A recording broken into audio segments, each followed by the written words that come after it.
Many people will argue that there's always a need for more capacity, and cellular networks are certainly a prime example of that, because every time an improvement is made and we can fit more people into the same network using a more sophisticated technology, that capacity quickly gets eaten up.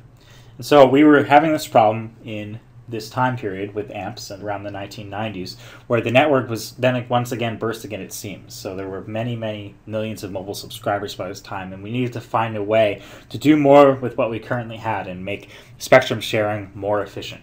So engineers began experimenting with a fundamentally different type of signal. And what do we really mean by that? Well, if we look at the way that signals were going through networks at this time, they were all traversing networks in their exact electrical forms, which we call an analog signal. A good analogy to analog signal is just speech, which is really what we're transmitting here. We're transmitting a speech waveform.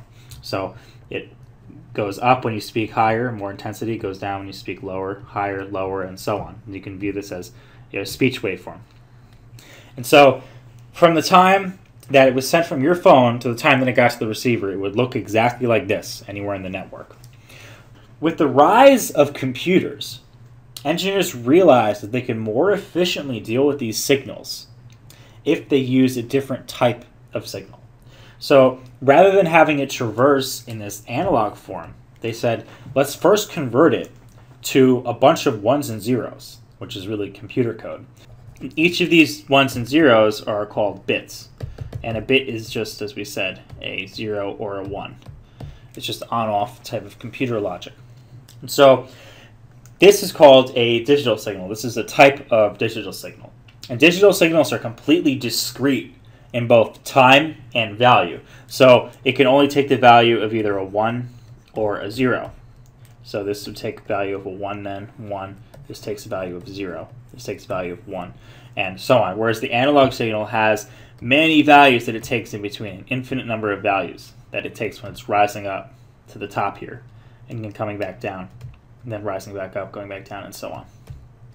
So while we hear analog signals, like speech waveform, when it comes back out, it's shot out as an analog signal. Computers can only hear and process digital signals. So computers don't like to hear analog signals. They only like to hear digital signals. So as we started to use computers in networks, we started to use digital technology. And that gave enormous capacity advantages as well. So the transition from analog to digital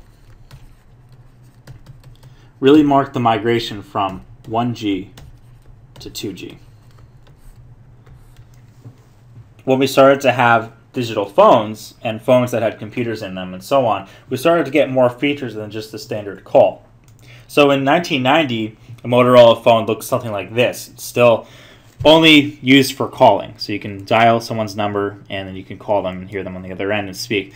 But by 2000, a phone looked more like this. So you'd actually have a digital readout screen, which is enabled by digital technology, as well as features like texting. So once we hit 2G, that's when you started to see people being able to text.